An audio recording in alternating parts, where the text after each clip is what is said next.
Gold, trusted gold buyers. మీరు తాకట్టు పెట్టిన బంగారాన్ని విడిపించి ఈ రోజు ఉన్న మార్కెట్ ధరకు కొనబడును.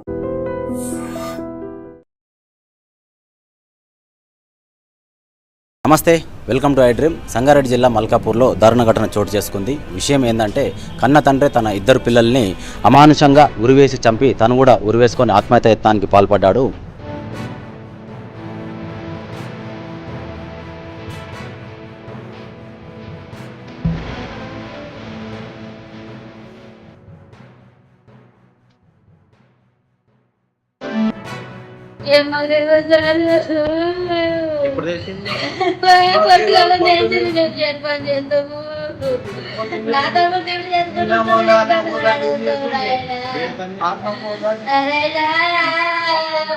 సంగారెడ్డి జిల్లా మల్కాపూర్లో దారుణ ఘటన చోటు చేసుకుంది. విషయం ఏంటంటే, కన్న తండ్రి తన ఇద్దరు పిల్లల్ని అమానుషంగా ఉరివేసి చంపి తను కూడా ఉరివేసుకొని ఆత్మహత్య యత్నానికి పాల్పడ్డాడు.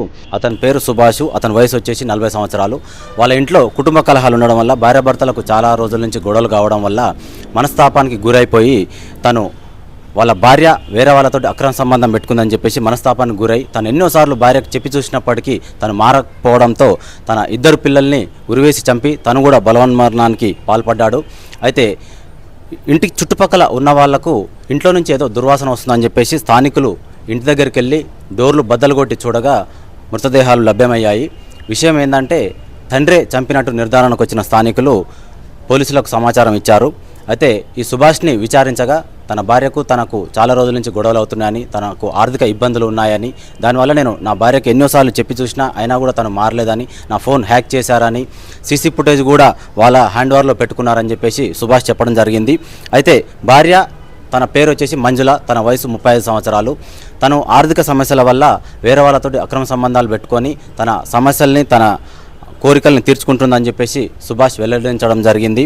అయితే పిల్లల పేర్లు వచ్చేసి కుమారుడు రితిక్ మార్యాన్ 9 సంవత్సరాలు, అలాగే కుమార్తె ఆరాధ్య 5 సంవత్సరాలు. వీళ్ళకి ఫస్ట్ ఉరేసి తను తర్వాత ఉరేసుకున్నట్టుగా పోలీసుల నిర్ధారణలో తేలింది.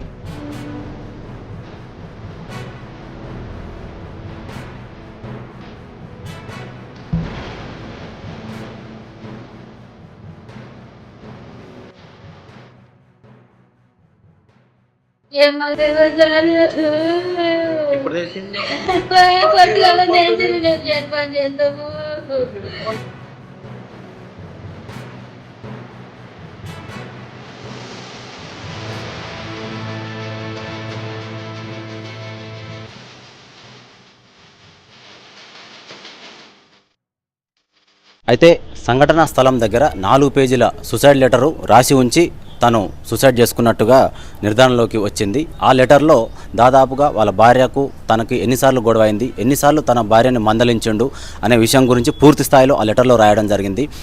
నేను నీతోనే ఉండలేను, నా వల్ల కాదు, నీతో నేను సంసారం చేయలేను, నేను ఇలాగే ఉంటా అని చెప్పేసి తను మొండి వైఖరిని ప్రవర్తించడం వల్ల తను విసుగు చెందాడు. అయితే తన భార్య మంజుల తన దగ్గర ఉండకుండా తన అమ్మ నాన్న దగ్గరికి వెళ్ళిపోయిందని చెప్పేసి సూసైడ్ లెటర్లో సుభాష్ రాయడం జరిగింది. అయితే తన ఫోన్ హ్యాక్ చేసి సూసైడ్ లెటరు దాంట్లో లాస్ట్లో ఉన్న 4 లైన్లు నేను చదివి వినిపించే ప్రయత్నం అయితే చేస్తాను. కింద కిరాయికి ఉన్న అతడు కూడా ఫోన్, సీసీ కెమెరా హ్యాక్ చేసి నా భార్యతో అక్రమ సంబంధం పెట్టుకున్నాడు. నా భార్యకు నేను ఎన్నోసార్లు చెప్పి చూశాను, అయినా కూడా తను వినలేదు. వాళ్ళని చంపాలంటే నాకు క్షణం పట్టదు, అయినా మంచిగా ఉందామని చెప్పేసి నేను నా భార్యకు ఎన్నోసార్లు నచ్చి చెప్పాను, అయినా కూడా తను వినలేదు. తను మొండిగా ప్రవర్తించడం వల్ల, నేను ఇలాగే ఉంటానని చెప్పడం వల్ల నేను మనస్తాపానికి గురయ్యానని చెప్పేసి ఈ లెటర్లో ఉందన్నమాట. ఆయన మా తమ్ముడు గారకూర్తి సారు, నన్ను తిరుపతికి ఇచ్చారు. వాళ్ళు ఇద్దరు మొగలు మంచిగానే ఉంటారు. ఏమైందేమో మరి వాళ్ళ అమ్మగారు తొరకపోయిందంటే ఆమె వాళ్ళు ఏం చేసుకురు నాకేం తెలియదు సారు. మాకు ఫోన్ వస్తే మేము వచ్చినాము. ఇవాళ మేము ఇప్పటిదాకా జైన్ కాడనే ఉన్నట్టు ఇప్పుడు వస్తే అక్కడ ఫోన్ చేస్తే వెళ్తూ వచ్చినాము. ఎప్పుడన్నా ఒకసారి మళ్ళీ ఇప్పుడు చూసిపోతాం, కానీ మధ్యలో పని ఉందని ఎక్కువ రాలేము సార్. మేము పని కోసం రాలేము సారు. మా తమ్ముడు అంటే నాకు బాను సారు. అయితే దీనివల్లనే నేను పూర్తి స్థాయిలో నేను మనస్తాపానికి గురై నా పిల్లల్ని చంపుకొని నేను చావడానికి కూడా సిద్ధపడ్డానని చెప్పేసి రాశారు. అయితే కొండాపూర్ పోలీసులు వాళ్ళని పిల్లల్ని ఏ విధంగా చంపాడు అనేది మార్చురీ తర్వాత పూర్తి వివరాలు వెల్లడిస్తామని చెప్పేసి కొండాపూర్ పోలీసులు అయితే చెప్పడం జరిగింది. ఈరోజు ఉదయం అందాజా మార్నింగ్ ఒక 9 o'clock టైంలో మాకు ఒక డయల్ 100 కాల్ వచ్చింది. సాయినగర్ కాలనీలో ఒక రూమ్లో దుర్వాసన వస్తుంది, మనుషులు చనిపోయినట్టున్నారని చెప్పేసి అని ఆ ఫోన్ కాల్ వస్తే మేము ఇక్కడికి సాయినగర్ కాలనీకి రావడం జరిగింది. వచ్చి చూస్తే ఇక్కడ ఒక ఇంట్లో 3 వ్యక్తులు చనిపోయి ఉన్నారు. ఒక వ్యక్తి సూసైడ్ చేసుకున్నాడు. 2 చిన్నపిల్లలు ఉన్నారు. ఆ చనిపోయినటువంటి వ్యక్తి పేరు సుభాష్. ఆయన గారకుర్తికి చెందినటువంటి వ్యక్తి. ఆయన ఆత్మకూరు పిహెచ్సిలో ల్యాబ్లో పనిచేసుకుంటాడు. వాళ్ళ భార్య పేరు మంజుల. 2 పిల్లలు రితిక్ మరియన్ 13 ఇయర్స్, తర్వాత ఆరాధ్య 9 ఇయర్స్. ఆ 2 పిల్లల్ని కూడా చంపేసి ఆయన ఉరేసుకొని చనిపోయినట్లు కనిపిస్తుంది. అక్కడ దొరికినటువంటి మనకు ప్రైమరీగా దొరికినటువంటి ఆధారాల ఆధారంగా భార్యకు ఈయనకి ఏదో గొడవలు ఉన్నట్టు తెలుస్తుంది. దాని ప్రకారం ఇప్పుడు కేసు నమోదు చేసి ఇన్వెస్టిగేషన్ జరుగుతుంది. ఇంకా ఏం తెలియదు మనకు ఆ డీటెయిల్స్ అండి. తర్వాత ఇన్వెస్టిగేషన్లో ఏమైనా ఉంటే చెప్తాం. అంటే 2 పిల్లలు కూడా ఊరేసిండు. ఆ 2 పిల్లల్ని చంపేసి ఊరేయలేదు. 2 పిల్లల్ని చంపేసి ఆయన ఊరేసుకొని చనిపోయాడు. ఎట్లా సార్ అంటే ఇది బాడీ అంతా కూడా డీకంపోజ్ అయింది. మనం ప్రైమరీగా ఇప్పుడు అవన్నీ చెప్పడానికి రాదు. పోస్ట్ మార్టం నివేదికలో మనకు అవన్నీ వస్తాయి. ఇది ఇన్సిడెంట్ని బట్టి చూస్తే ఒక 3-4 డేస్ అయినట్టుంది. వాళ్ళ భార్య పరిస్థితి భార్య ఇప్పుడు లేదు, వాళ్ళ మదర్ దగ్గర ఉందంట.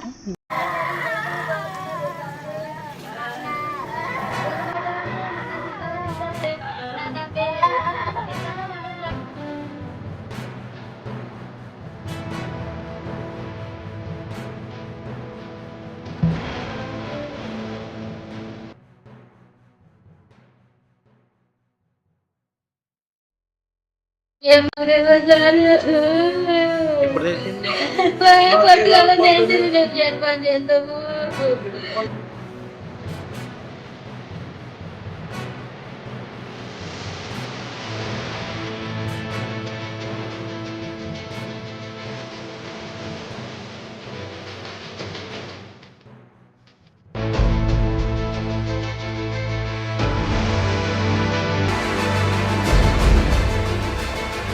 అయితే సంఘటనా స్థలం దగ్గర 4 పేజీల సూసైడ్ లెటరు రాసి ఉంచి తను సూసైడ్ చేసుకున్నట్టుగా నిర్ధారణలోకి వచ్చింది. ఆ లెటర్లో దాదాపుగా వాళ్ళ భార్యకు తనకి ఎన్నిసార్లు గొడవ అయింది, ఎన్నిసార్లు తన భార్యని మందలించిండు అనే విషయం గురించి పూర్తి స్థాయిలో ఆ లెటర్లో రాయడం జరిగింది.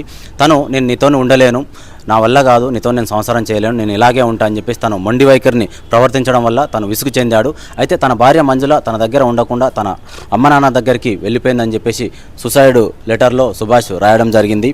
అయితే తన ఫోన్ హ్యాక్ చేసి సూసైడ్ లెటరు దాంట్లో లాస్ట్లో ఉన్న 4 లైన్లు నేను చదివి వినిపించే ప్రయత్నం అయితే చేస్తాను. కింద కిరాయికి ఉన్న అతడు కూడా ఫోన్ సీసీ కెమెరా హ్యాక్ చేసి నా భార్యతో అక్రమ సంబంధం పెట్టుకున్నాడు.